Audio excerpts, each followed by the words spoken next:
Hello, everybody. This is Jeff Berlin. Here's a message for guitarists that are new to the instrument, beginner guitarists, or guitarists who played but don't know how to read.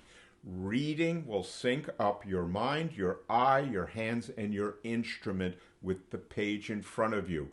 If you do it slowly, you're going to increase your ability to play guitar over time, and the benefit is for life.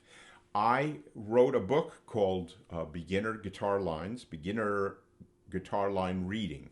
Is that the name of the book? It is, Beginner Guitar Line Reading. I'm talking to John McCracken, and he confirmed it for me. So this book, Beginner Guitar Line Reading, I feel is maybe one of the finest beginner books for non-readers because it will get you to play etudes only in the key of C and get you around the guitar.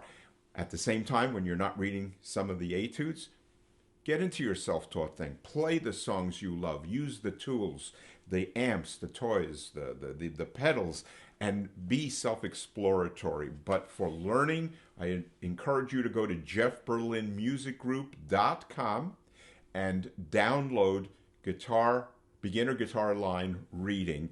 It will absolutely improve your life as a guitarist.